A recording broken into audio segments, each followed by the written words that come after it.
Good day, listeners. This is the Spiritual Artist Podcast with Chris Miller, your host. It has been really, really busy here for me in Dallas. I am just got my show up live. Well, I say I got my show up live, but I'm still delivering 2 paintings this afternoon, and then it will be live. So I'm running a little late. It's been a little crazy, but I am really excited about today's guest. Bonnie Violet, I don't even remember how we crossed paths, but somewhere along the way we did. And I love it. I love this. I'm excited for our talk. I'm excited to kind of unpack Bonnie Violet. So let me introduce her. She is a trans, femme, genderqueer, spiritual drag artist, and digital chaplain. There is so much in there. We're going to have a great time. She's a YouTuber and host of a queer chaplain podcast with such series as Drag and Spirituality, Trans Spirit, and Faith Leaders. Yes, folks, I said drag and spirituality. And so I am really thrilled with this. Good day, Bonnie Violet. How are you? I'm good. How are you? I'm great. I'm so excited about this podcast. There's so many things in your description. I didn't cover everything about you, and I'm going to pull it in through the interview because there's so many things. You're very active. Yeah, I am. It's been a problem. It's been something I've done a lot most of my life. I've always been like a goer. So Well, you're definitely a goer. I'm sitting here going, oh, I could talk about this and I could talk about this. So let's start. What I wanted to start with, because obviously this is the spiritual artist. And I just explained, the challenges of I'm having a solo show here in Dallas and getting it all up and running. And I'm sure that you experience that a lot as well, because you're in the entertainment industry, right? yes, yeah, definitely. It's always, and I am a little bit unique in the drag settings that I'm not like the typical stunt queen on the stage, like at the bar, which I love. Like I get my life going to that sort of thing. I'm just not that queen. I love to put on a look and just go like walk around town or go to an event because I love like this puts like a sparkle in my eye, and then I see a twinkle in other people's eyes as well when they see me, and I just love that. It feels like that's the spiritual aspect to me. It's really like being able to help lift people's spirit, even if it's just like, oh my gosh, that thing is wearing so many rhinestones, or what is that? Or like, oh my God. Well, You know, it is definitely such a creative art form. yeah. Dress, is it not? Yeah, and that's the one thing I was really excited about this conversation, because I'm often talking about my spirituality or my drag or like my transness. But it's very rare that I get to talk as if like I'm an artist, I guess. So, when I was a kid, I'd always thought I was going to be an artist. Like I practiced writing my name like over and over and over. And then I think as I gotten older, at least when I was older and younger, I kind of got out of the art, and creativity became more about like how I dressed. Because even when I'm not in drag, I kind of always had my own little style, and everyone's always goes, "Oh, that's so you." And I used to take that as like a not nice thing. But now I've as I've gotten older, I just kind of own it. And now that I'm like as old as I am now, I feel like I'm leaning back into that idea of like being an artist again, Oh, in well, that that's like inner like kind of letting my inner child out. I love that. I went to a show this weekend, an art show, and I've had so many people respond because recently I interviewed Dr. Jane, and we talked about being scarred. The emotional scars of being scarred as an artist, and I had walked away from being an artist for 20 Mm. years, and it is hard, to embrace that. Um, Indeed. how do you feel that you're coming back to it full blast now? Has something shifted in your self image or? Well, yeah, I mean, I feel like I've gotten to a point in my life. I think much of my childhood and my younger years, I was very repressed and very restricted. At a very young age, I learned that I was too much and not enough, I guess, all at once. And that created a very big kind of insecurity in how I could express myself. And I was always concerned about how my expression would be like felt by the people around me. In particular, my father really struggled with my expression much of my life. And so it took me a long time to kind of like liberate myself a little bit and just let myself be how I want to be, regardless of how people feel, or at least not as much Right. caring about what other people think. So I think I mean, I've always kind of like felt like I've pushed the boundaries a little bit, but still enough to be like consumable, like consumption, you know? And I think what drag allows me to do is just like turn that volume like to the nth degree and just like let it all hang out. And so I think that's what I love about it. I think that's true. I think there's not a listener on here. I was told as a child that I was too much. It was Mm. always calm down, be Mm. less expressive, right? Yeah, And of course, and for me, my with my father in particular, I was always too small, which was like too feminine. So he was always like, speak louder, stand up straight, don't sit like that, you know? So it was a little bit different in the sense of like I was never told I was too much. I guess in that sense, I was not enough. But oftentimes at school or in other settings, I just felt like I was too much. wow, that's what a dynamic in two different ways for you, especially that on one hand they're trying to bigging you up physically and but not let you be expressive or you know um Mhm. Yeah, to I do it in a manly way, in a macho way versus a more feminine, soft, or which is often thought to be small. Masculinity tends to take up more space in like a more boisterous, loud way, whereas I think femininity's strength is a lot more soft and subtle. that's really true. And yet, when you're a drag artist, you can be a strong person, right? You can be a Yeah, strong female. exactly. That's the thing I love about it so much is like I can actually be living completely into my femininity. And this is a little like more than femininity. This is like some play too, but even being able to lean into that femininity in a way and it actually be like honored and embraced and actually like people are like, "Yes, I love," like that feels so good because for so long, any little glimpse of my femininity was a bad thing in most settings that I was in. It's funny that you say that. I found an old picture of me when I swear I was going to kindergarten or something. I was probably 6. And you could tell by the way I was standing. I looked at that picture. I go, "Oh, he's gay." I mean, I was just standing there with my hands on my hips, and Mm, and I think I know for me the journey of being told who I am and who I'm not, and what I choose and what I don't choose, was very frustrating mhm, because there's still people that sit there and go, I hate when someone says the lifestyle mhm. because it's not a lifestyle. It's just who I am. So, and it sounds like you're exploring that and helping others explore that a lot as well. Yeah, and it's not necessarily like say the fact that we are gay or lesbian or even trans that is like a lifestyle, but our relationship to that does impact our lifestyle. It does impact the way that we live our lives, how we express ourselves, why we do the things we do. So it isn't that, it is, I think it can be a characteristic or a personal indicator for us and how we live our lives. But I think the problem is that many people don't let us be more than our sexuality or our gender expression. And that's when it becomes problematic because when you only see me as a gay person or a trans person or a bisexual person, then you're really not seeing the all of who I am. And then yeah, my lifestyle just looks about like who I have sex with instead of like that there's more to me than just that.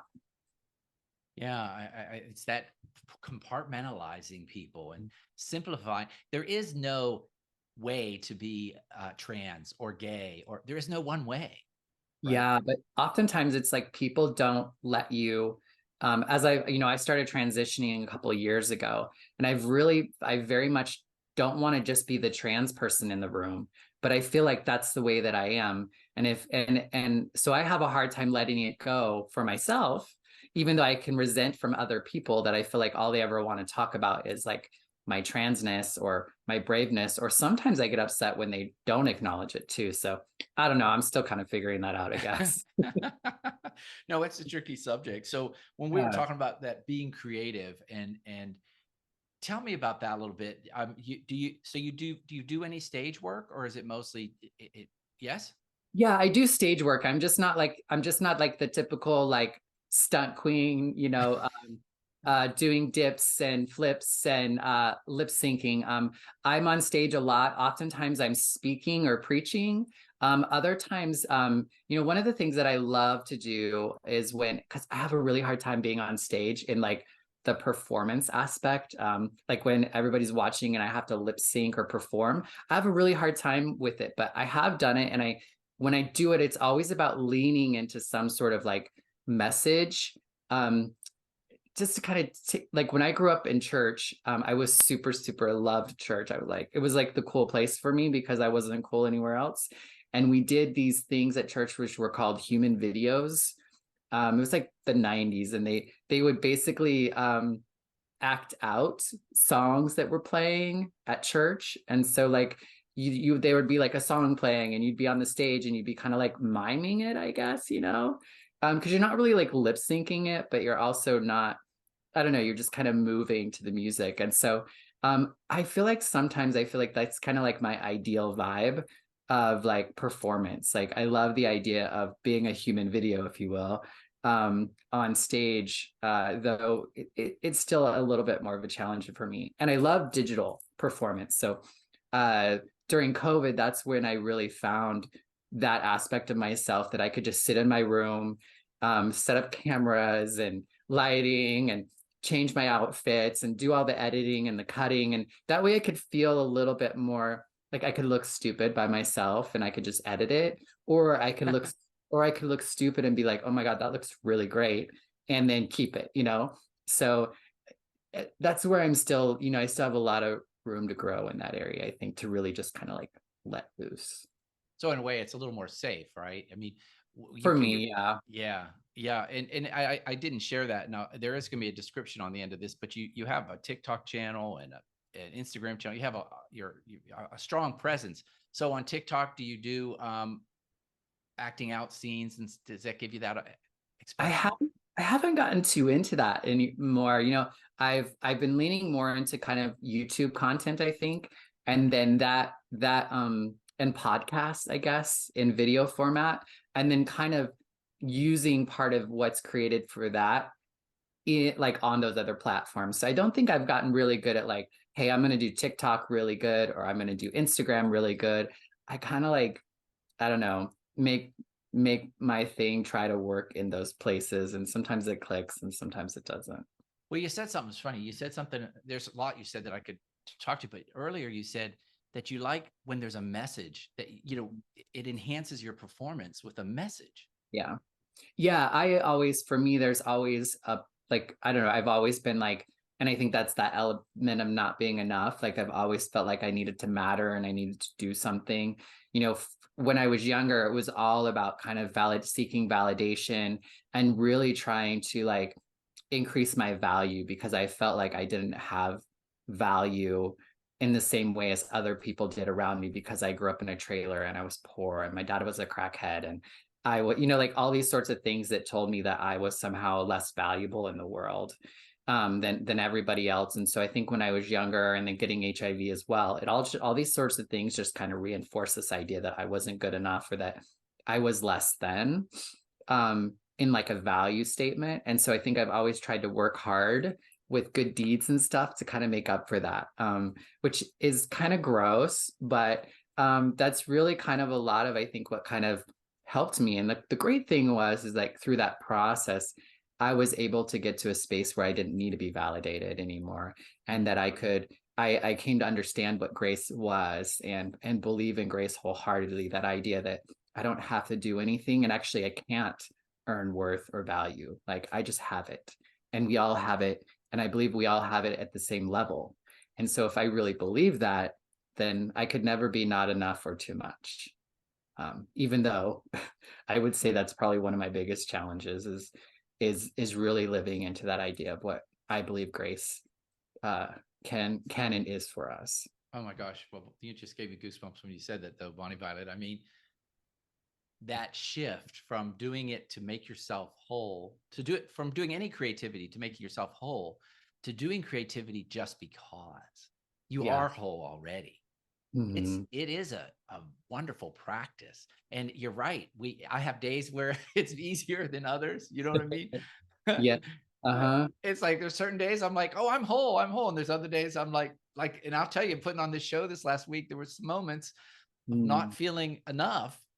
And so when you talk about grace, just leaning back and saying, right, Mhm. Yeah. Yeah, and yeah, I think it's very countercultural. I think it's even countercultural in a lot of spiritual communities that tout grace. I don't know that I really grace is something that I do believe you cannot transmit something you haven't got, and that's like for me at first that had to do with HIV.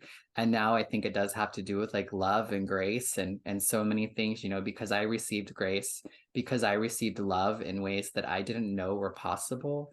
I was then able to, pass that on to other people as well. And so, because I think when we grow up in life in certain ways, we're told that we can only do so much. And we kind of like, so our dreams only go so far, or our capacity for what we think we can do in life is so different, I guess. And so, like, I really lacked the imagination to like become all of who I am, which is who I was always meant to be.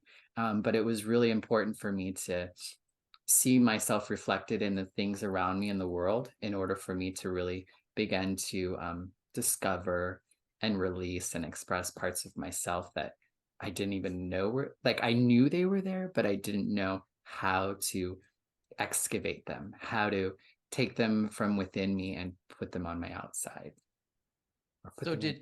did some big did this was this a natural occurrence where you are now, or did something happen recently that was a major shift, or Oh my gosh.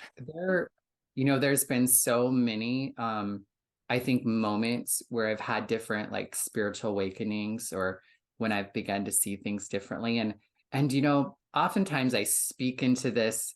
I think one of the things I've come to understand is that truth is something that I feel like I've always known and believed the same thing, but my understanding and my capacity to actually live into that belief or knowledge is becoming more possible. If that makes any sense at all, it's like um, it's kind of like I guess if you say there's a White House, and you think of a White House when you say 10, the vision of a White House is going to be different than say like at 40. When I think of a White House, maybe I'm going to see so much more to it than what I could at age 10. And I think that's kind of the way that life is when it comes to like grace or expression or like even who I am or what my purpose is. I think I'm becoming to know more and more, I guess, as I live, and have opportunities and spaces where I can um, try on what that feels like or looks like, in order to really know that that's like how it feels for me. Does that make sense? yeah, I it does. You're a wonderful speaker. When we had our little pre-call, and I was just like, oh, I just love the heart of this person. I can feel it when you speak.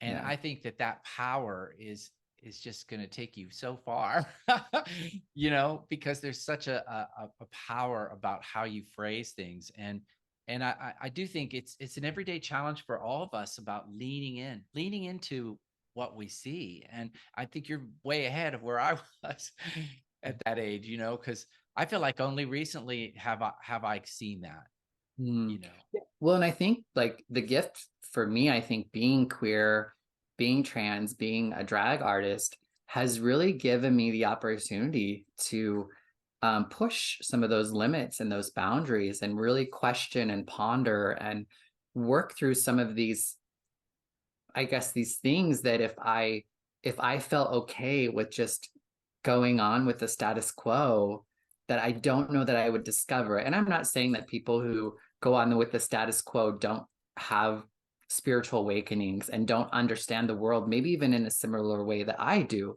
But for me, it's taken all of this, all of this, um, to really kind of get better with that idea of living wholeheartedly and understanding that like the only thing I have to do in life is me, And what everyone else does or think really has nothing to do with me. It is important to me how I am impacts the world around me, but not from a space of judgment, but from a space of causing harm, versus like helping with healing, you know what I mean? Or being a more soft or nice spot in the world than like a source of pain or harm or trauma or frustration or annoyance.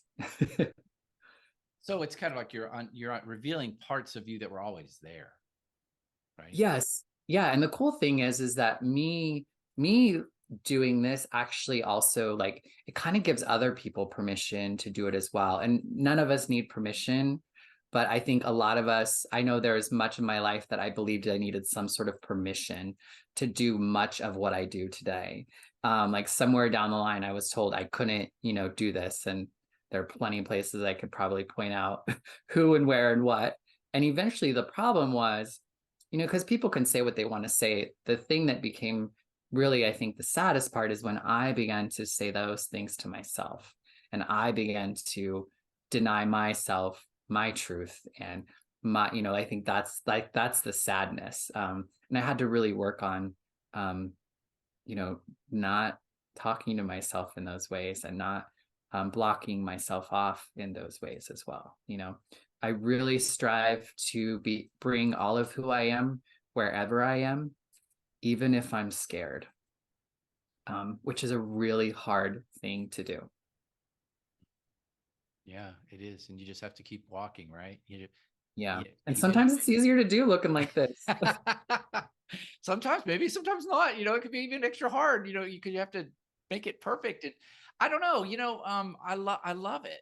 I love, one of the reasons when we connected, I was so excited is I'm so distraught by what I call the anti-trans whatever that's going on in this country, and the anti-drag artists and all that. It makes me so angry because I think every individual, this is my brand. I strongly believe that we all are creative, unique, individualized expressions of God. And I think we are here to be that, not to Uh, hide it under a barrel or to be you know what I mean, not to walk away from it. So I love that you're out there radiating this positive role model of mhm. of not only creativity and expression and performance, but also spirituality, you Right. know? Yeah. Well, and like because I live a spiritual way of life, and because I am seeking some sort of divine connection and understanding, that's why I am trans. That's why I live into my transness. I truly believe that I would not call myself Bonnie Violet today, whether I'm in drag or out of drag, because that's my name both places. That's confusing.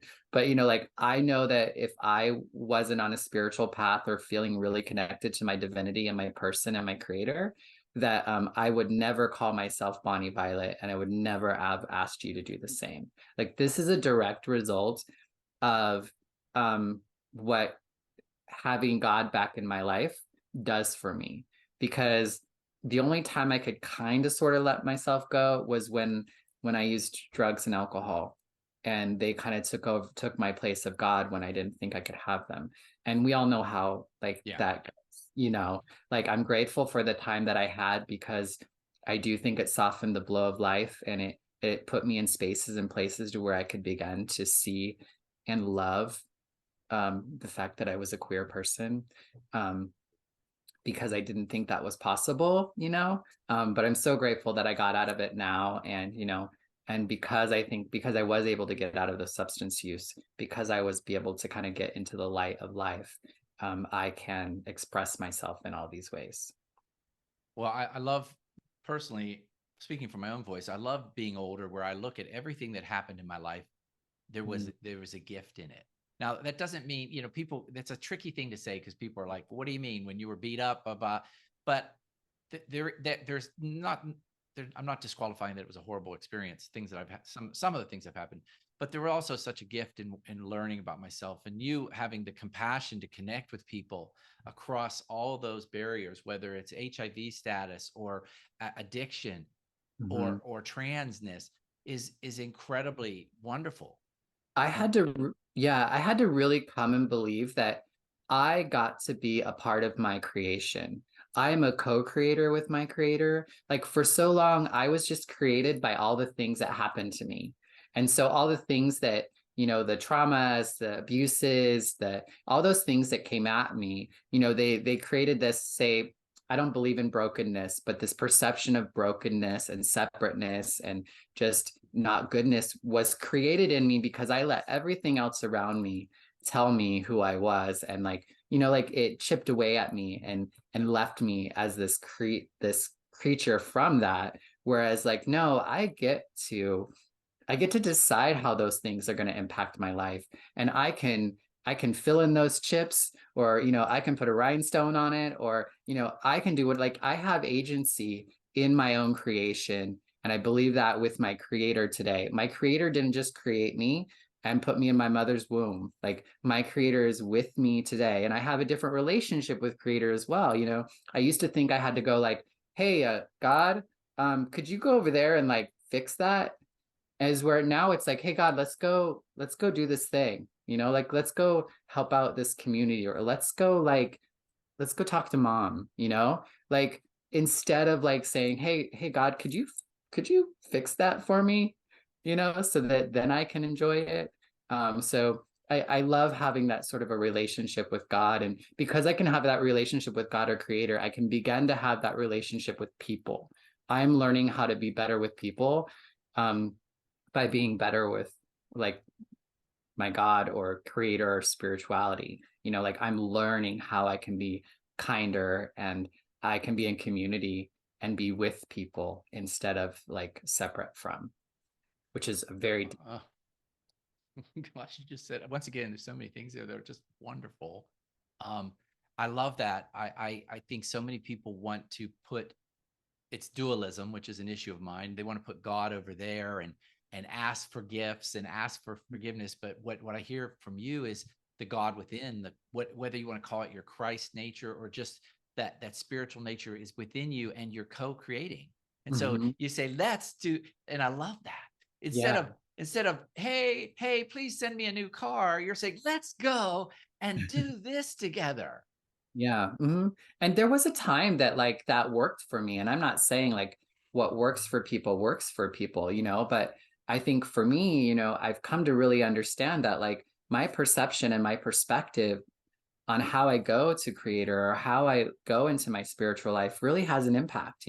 I recently preached at a church this weekend, and one of the things that I was really focusing on is that I have a desire for a God. Let my desire lead the way, and let my desperation take a back seat, because there's been plenty of times in my life when I've been desperate, when I'm crying in the bottom of the shower because life is just too much. Those are often the times that I would go to God or go creator or hope to whatever that something could help me. And it's like I don't need to only go in that direction when I'm desperate. And actually, if I can go, and it's just like in relationship with a person, when you have somebody around you who's just desperate to be with you, it's a very different experience than somebody who leads with a desire to spend time with you. And I think it's the same way, with, you know, spiritual life. And that can be the same way that I have a relationship with me and my higher self or my inner self, and say that's my spiritual stuff, or it's some sort of whatever. I feel like I already know what is true when it comes to like our connection and God and spirit and all that huggabaloo that words don't really speak well enough to. And so my journey and my searching in life is really trying to make sense of that, really trying to live into that truth that I already know to be true, but I don't really have the capacity to understand today. So I want to bring that back up because it's such a wonderful point that you mentioned the difference between desire and desperate. Um, and what I've been told that when I receive intuition, if it's like you said, desire, if it moves ahead, if it's with love in mind, it's true intuition. But if it feels of fear or fear, it's not God speaking to me. If it's like I got to make sure I have enough money next week. Mm. That's not where I need to be like, oh, I would love to have that. I would love to have a good meal next week. You see that? And so I love how you just phrase that. And I think the big thing is I think one of the things that I had a really hard time with and that I've gotten better is having a vocabulary for what it is that I'm feeling beyond just like sad, angry, I don't know, whatever, everything is that. And it's like, because sometimes fear isn't fear, it's actually anxiety or excitement. Or maybe it's even like, like it could be a great vibration, but because it seems foreign or it's so intense, it can trigger fear in me. And so oftentimes I really have to be like, okay, I'm feeling that thing, but what is it really? Because that like that's all information that if we're wise, we can use in helping us move forward, with decisions or relationships or what have you. Oh, wow. Yeah. That you're always questioning. Well, what is that I'm really feeling? Mhm.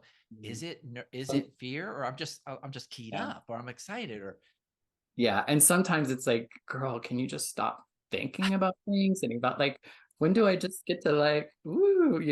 So I think I think that's the new thing for me to learn, is how I can let loose and not be so caught up in everything mattering or understanding everything that I'm doing, which I think is still, a big part. And I think that's probably what I think was created in me. And that's part of the gift that I get to give to the world.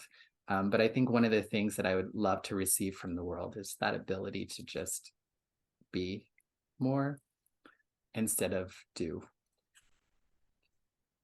I was listening to an old podcast, one of my first, it was about a year and a half ago. It was one of my favorite podcasts. Wasn't listened to a lot. It was a muralist, and he's talking about emotions and the creative process. He is a Christian scientist. He is very spiritual, and he was talking about he changed from just acting out emotion to working on his art from a place of what you just said, that connection to God within. Mm-hmm. Yeah.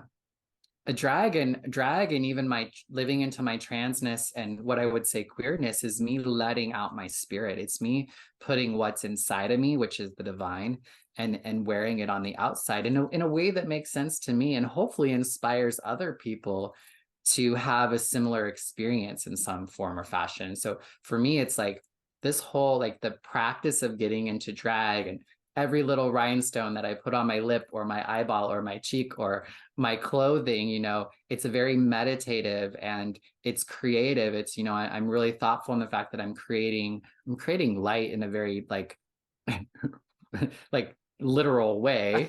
Um, but also, and through that process, I'm stopping and I'm not in my head about worrying about the world and what's going on. It's very meditative and creative and life affirming and life giving.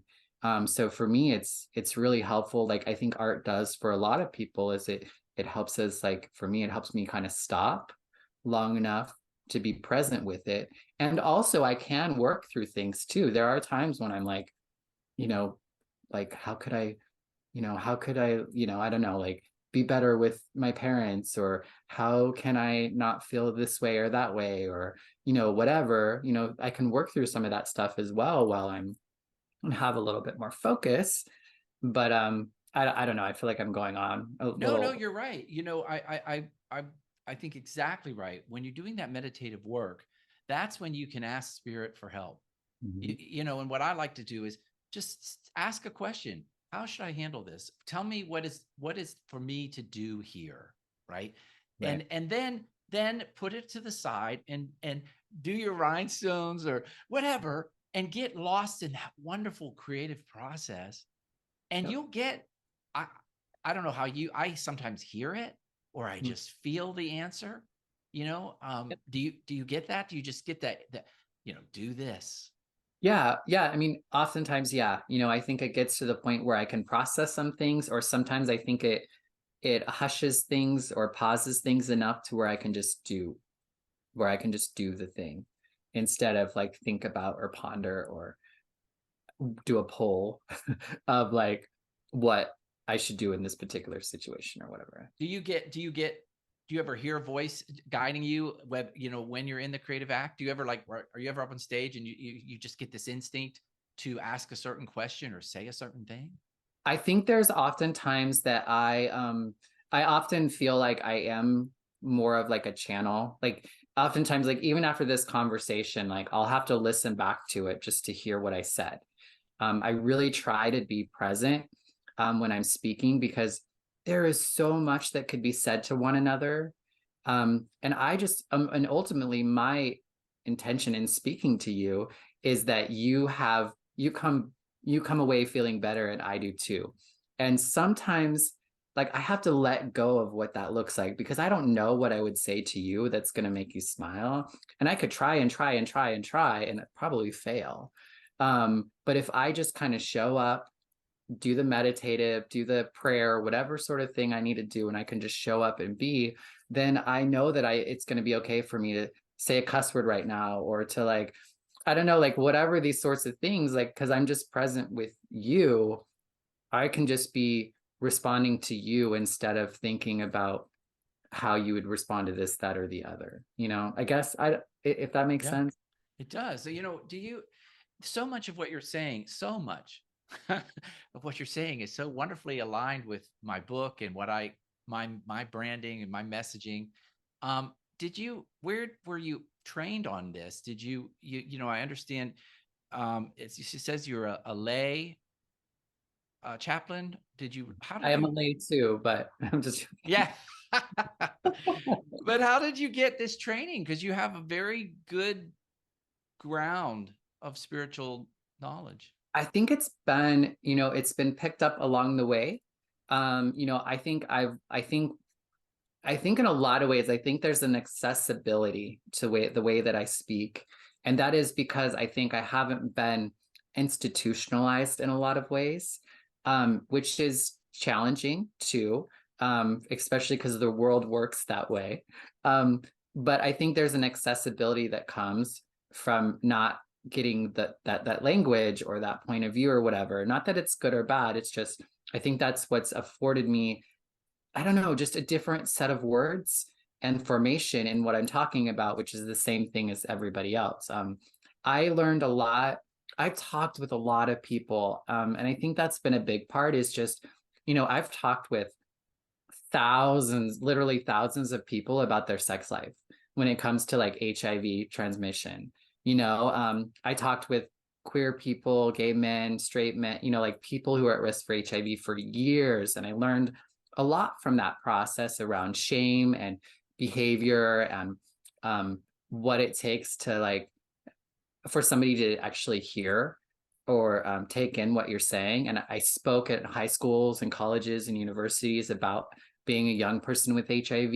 And I've worked in research studies where I interviewed people who were taken off of opiates for pain medication, and got to interview them and talk with them about, like, one, what was the source of pain? How have they coped with it all this time? And now that they don't have the medicines that were helping them, how are they dealing with it now? And it's just and a lot of what I've come to understand, it's so powerful to be able to be present with someone and try to be like an unbiased, like just listen to what people have to say and pull more out of them instead of trying to put things in them. I think that's something that I don't know where that's coming from, but that's just kind of what came to mind. I think it's just something that I've kind of picked up along the way. And I do think it's what I've been created for. And I've been feeling it for a long time and struggling with the desire to want to be able to speak more in different settings and platforms to people, because I do believe that there is an experience that I can see as a gift, that if I choose to speak to it and share it, I think it could be useful to others. And I think it also could be helpful in my own continued healing. I want to help now. And people often say hurt people hurt people. Healed people are part of other people's healing too. And that's just something I've always believed ever since I could even remember that I was created for. and I've been given the life to to live into that, I think. That heal people, heal people. You're right. I think that's wonderful. And it's, I'm not healing people, but I'm helping people see that it's possible, To heal and themselves. guiding them, you know.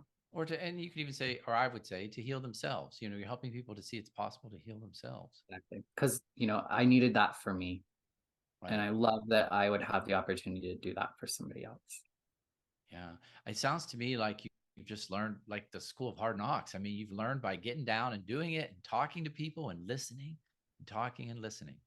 Yeah, Right. and yeah, different. I've taken random classes from time to time, or went to church settings or other spiritual communities, or I've had lots of opportunity to obtain um, and learn from so many people. I'm 44 years old, which is not old, but it's not young.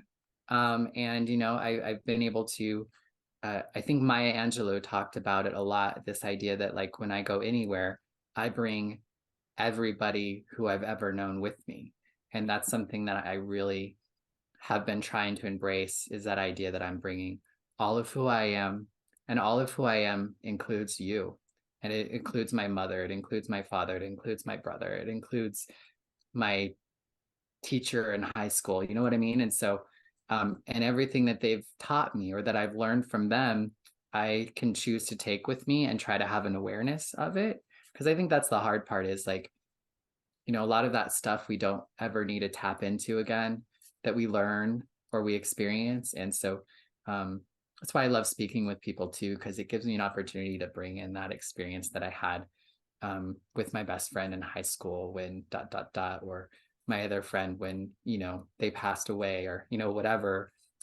Those, I guess the more I get to be in life and the more people I get to be in conversation with and places I can go, the more opportunity I get to put those experiences to use and remember to remind myself of my own resilience, and what it is that I do know. Because oftentimes it's easy to walk around thinking like, I don't know, which is a good place to be. I think there's a lot Yeah. of I think it's better to be in the I don't know than the exactly. I do know. Mm-hmm. In general, right? Mm-hmm. So tell me, how are you still in the same town that you grew up in? Do you still live in the same part of the country? So I recently moved back to Boise, Idaho, which is 100 miles from my hometown. I'm from a very small town in Idaho. So I moved back here in March. So I've been here a few months. It's been a huge adjustment to be a trans person and a drag queen, and be in the town that I grew up in, that I left in order to be a trans drag queen. Has been a very interesting experience, but I did feel in my spirit it's where I needed to come in order to experience a certain type of healing. And also, I think, as an act of gratitude to my community. I don't think anyone should ever have to leave home to be safe, but I'm so grateful that I was able to, because so many of my loved ones didn't make it. They're no longer with us.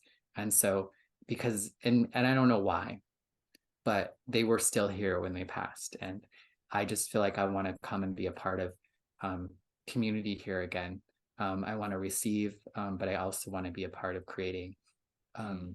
a life affirming uh, space for people like myself who can't get to big cities or get to different spaces, that they can still have these experiences in Wendell, Idaho, town of 3,000 people. Oh my gosh. You know, one other question I have, because we're running out of time, but it's, you say that you do speak at different churches. Also, it says here that you co-host, I guess it's a podcast Mm-hmm. with your conservative Christian aunt. I mean, Yes. so it sounds like you're really stepping out there. How does that go? I mean, speak to me Yeah, if I you like. mean, yeah, I mean, I've learned a lot being in a relationship with her. We grew up in the same small town. She took me to church when I was a toddler. And, like in a lot of ways, and it wasn't fair, but she kind of was God to me and my connection to God for a long time. And then I was actually living with her in Arizona when I was diagnosed with HIV, and then came out. And at that time, I felt like I became unworthy for God, and therefore unworthy for her. And even some of her religious beliefs didn't allow me to exist in the way that I was living. And so we went 20 years without being in loving connected relationship with one another. And about 4 years ago, or 3 or 4 years ago, we were able to begin that relationship again. And she's committed, and I've committed to meet every week and have conversations. And we decided that it was going well enough that we should have a podcast and talk to people about it. And so we've done 6 seasons, and it's been, Wow. and she is the only person in my family who calls me by my name and uses my gender pronouns. The only person in my family. And she's the conservative Christian. She's the only person who asks me about how my hormones are going, or somebody calls me a man and she's like, wait, you're not a man. Like she sees me more, and her conservative beliefs allows her to do that. And I'm just like, wow, how does that work? Because I hear from all of the other folks who tell me that I'm all those sorts of things, because you know how it is when you're out in public, people just decide to say all kinds of sorts of things about her. So I felt like I've been able to, and it's not that we agree on everything, and like I don't know how it works for her, but I do believe and trust that she does love me and cares about me deeply, and she's not trying to change me, but she does want to be changed by being in relationship with me. And I feel the same way with her. And we just continue to show up for one another in really big ways, and we just grow, together and individually, because I think that's, I mean, we have to stay in relationship. Mhm. That's, I think if there's anything that's been the sign of the last 10, 15 years is people I'm not, I locked them off of Facebook. I'm not talking to them anymore. I'm not, well, The relationship never really ends. It's just how you're in relationship with one another changes. And that can be, you know what I mean? Like we never yeah. actually are. Just because I don't see you every day does not mean I'm not in a relationship with you. There is a relationship that I'll have with my mother for the rest of her life, period. Even if I decided, or we decided, we weren't ever going to talk to each other again, we're still in relationship with one another. And the way that we're in relationship with one another is impacting each of us in very big and real ways. And I think that's the thing that with any relationships is really coming to understand, how am I still in relationship with this person, even though it looks differently. And I think that can allow us to have more space and time and less physical connection with people, but still feel loved and a part of that person, and honor the relationship with that person as well. Right. Right. That's very wise. Very wise. I want to ask you one question, since we've talked about some serious topics here. That's lovely, but what, as far as your persona as a spiritual drag artist, and are you what are you? I'm just This is a fun question, but what are you trending toward? Is there a color palette that you're leaning toward, or a certain expression, or Um, I'm what? almost all I'm almost always I've always been in white, um, for whatever reason. And then I've always loved rhinestones, and sparkling. So, I feel like I am, tacky and gaudy and a little stylish or creative. And so I don't know. I think the interesting thing, I think, because I think drag initially was helping me discover that I was trans, that and now that I'm living as a more feminine person every day, my drag doesn't necessarily need to be as feminine in the ways for me to be able to like let my femininity out. So I think I'm enjoying being a little bit more playful, and not having to be like human even, or just a real woman, that I can actually just be more fun and creative in it. So I'm excited about where my drag will take me, because I never wear the same thing twice. Oftentimes I'm just repurposing the same thing. And so it's for me, that's where the creativity goes. And I was just like, I never put rhinestones on my cheek like this before, so, I always try something new every time. Keep what I like, add more. Usually you add know, more. I wish there's so much we could talk about, and we should. But is there anything that we haven't talked about that you'd like to add, that you'd like to share with the listeners, that Um, is there? I mean, I think if folks are interested, I am hosting a drag and spirituality summit, where I'm meeting with other drag artists to create a space for drag artists to express themselves in spiritual ways, and also to work with spiritual practitioners to learn how they can care for drag artists within their congregations or within their communities, as well as just for drag lovers. And so I think that's something that's been really exciting. Also, like if people are interested in learning more about drag, like just drag and like spirituality within drag or within transness, I interview on a number of podcasts different people from varied experiences about how they're helping them lace their narrative with a spiritual thread. So whether that's a drag narrative or a trans narrative, or like you do, an artist narrative, is really lacing that with the spiritual thread. And so I think it just allows us all to see that there can be more, and that there is more to us than like what in the beginning of this conversation, that I think it just allows people to see more of us. And I think when you see more of somebody, you are more likely to know, understand, and unfortunately be compassionate toward that person. I should never have to understand you to have compassion for you, because I never will fully understand you. But that's oftentimes, I think, the way that we live our lives. If I don't understand you, I don't get you, there's something wrong with you. And I need to tell you about it. I know. I had someone say that to me recently. They're like, I don't understand. I said, you don't have to understand. All Right. you have to do is use the proper pronoun. I mean, if that's what love the person. Yeah, I Love. know. It's like, yeah, I don't get it, but that's okay. I do believe that I'm like, again, me living into my transness, me being a drag queen and in the way that I am, is a spiritual awakening and a direct result of my connection and continued seeking connection with my co-creator. Wow. Well, you know what, Bunny Violet, you have a great, great energy. I really do love it.